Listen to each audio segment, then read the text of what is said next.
महाराष्ट्र माझा, प्रत्येक गावातून आणि प्रत्येक जिल्ह्यातून थेट तुमच्यापर्यंत। डॉक्टर बाबासाहेब आंबेडकर व बौद्ध समाजाच्या विरोधात FB वर आक्षेपार्ह पोस्ट, आशा राणे विरोधात गुन्हा दाखल। रायगड कर्जत, प्रतिनिधी बाळू गुरव।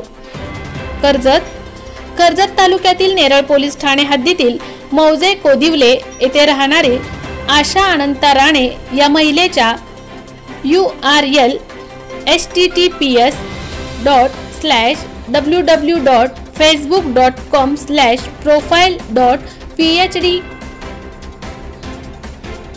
ID 1000821170433 या फेसबुक अकाउंटवरून दिनांक 20 जून 2022 रोजी ही लोकशाही आहे, मला कोणी विचारू शकत नाही, आंबेडकरांनी कायद्यासाठी काय केले, हा कायदा गाढवासारखा आहे, काय हे बौद्ध दलित हरिजन लोक आहेत, शी गलिच्छ घाण।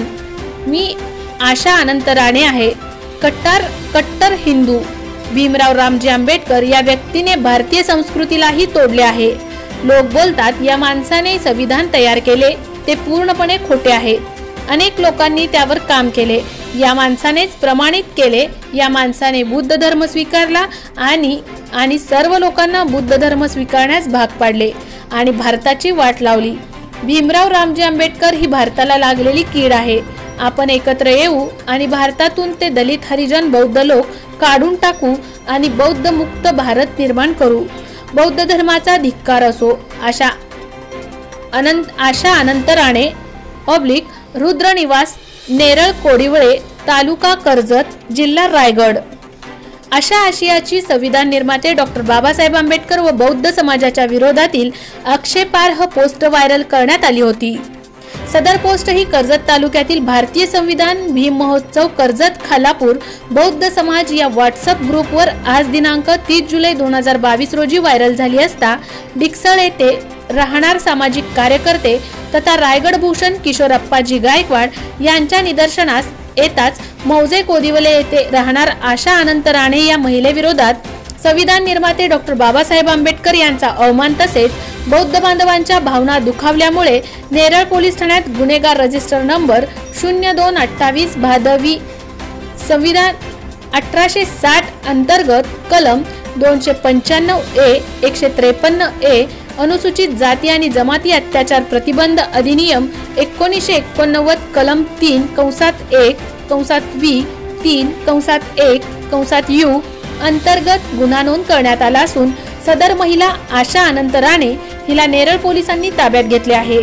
तर या प्रसंगी नेरळ पोलीस ठाण्याच्या आवारात कर्जत तालुक्यातील तमाम आंबेडकरी समाजातील नेते, बांधव व महिला वर्गांनी गर्दी केली होती। यावेळी तक्रारदार किशोरप्पाजी गायकवाड व तमाम आंबेडकरी बांधवांनी सदर पोस्टला लाईक केलेल्या सर्वांविरोधात ही गुन्हे दाखल करण्याची मागणी केली आहे। तर कर्जत तालुक्याचे उपविभागीय पोलीस अधिकारी विजय लगारे यांनी सदर गुन्ह्याचा तपास हा सायबर सेल विभागामार्फत करून याची सत्यता पडताळून दोषींवर कारवाई ही करणार असल्याचे सांगण्यात आले। या महिलेविरोधात आपण तक्रार केली होती, त्या तक्रारी अंती 295A 153A 3/1V 3/1U असे 4 कलम लावलेले आहेत आणि त्या महिलेला आपल्या नेरळ पोलीस स्टेशन अंतर्गत जमा केलेली आहे। आणि आता मी आपल्या सर्व धम्म बांधवांना विनंती करतो की जी पुढची कायदेशीर प्रोसिजर आहे ती DYSP साहेबांच्या अंतर्गत आहे आणि ते पाहत आहेत आणि सर्व बांधवांना माझी विनंती आहे की आपण याची वाट बघूया, जेणेकरून अजून त्याच्यावर जे काही कलम असतील ती लावली जातील। हीच एवढं विनंती करून मी जय भीम जय संविधान। आज आमच्या नेरळ परिसरामध्ये अत्यंत वाईट घटना घडलेली आहे।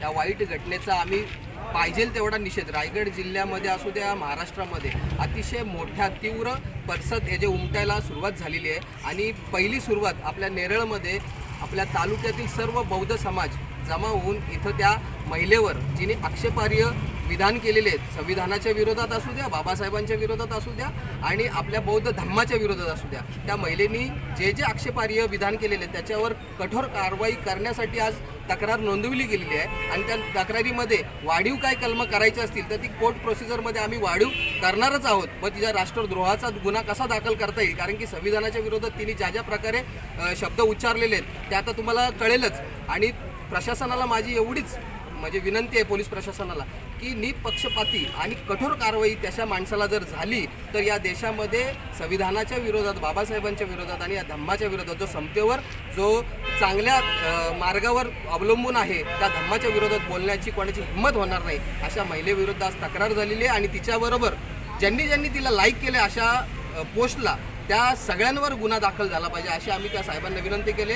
तपासामध्ये जे गुन्हेगार सापडतील किंवा जे आरोपी वाढतील त्यांच्यावर चांगल्या प्रकारे कठोर कारवाईचे आम्हाला त्यांनी आश्वासन दिलेलं आहे. आम्ही कुठपर्यंत कोर्टाची प्रोसिजर जिथपर्यंत चालेल तिथपर्यंत आम्ही त्यांची वाट बघू, अन्यथा आम्ही पर्सनल प्रायव्हेट केस टाकून पण त्याच्यामध्ये इंटरव्हन करू आणि त्यांना कसं न्याय द्यायचं आहे किंवा तशा लोकांना कसा जाब द्यायचा आहे याच्या माध्यमातून बौद्ध समाज हा एकवटलेला आहे. एवढंच बोलतो आणि थांबतो. जय भीम, जय भारत.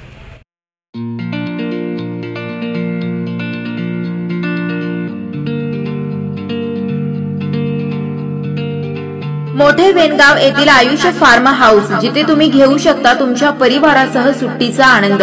निसर्गाच्या सानिध्यात आणि कर्जत शहरापासून अवघ्या हाकेच्या अंतरावर असलेलं आयुष्य फार्म हाऊस पर्यटकांसाठी सज्ज आहे. राहण्याची व जेवणाची उत्तम प्रकारे सोय, तसेच स्विमिंग पूल, रेन डान्स, एसी रूम, खेळण्यासाठी ऐसपैस जागा, गेम आणि आकर्षक गार्डन तसेच सर्व सोयी सुविधा उपलब्ध.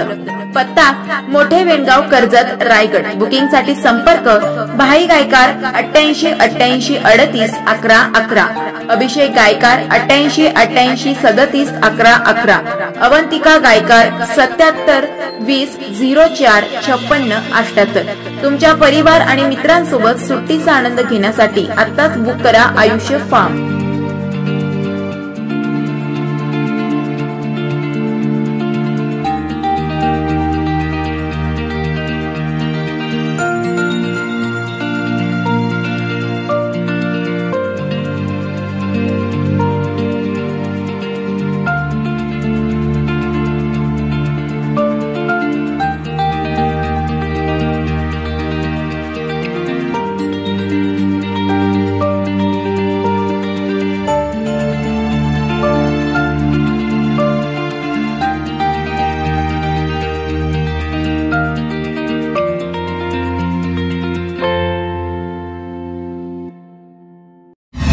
महाराष्ट्र माझाला सबस्क्राईब करा आणि बाजूचा बेल आयकॉन प्रेस करून मिळवा आपल्या परिसरातील ठळक आणि ताज्या घडामोडी.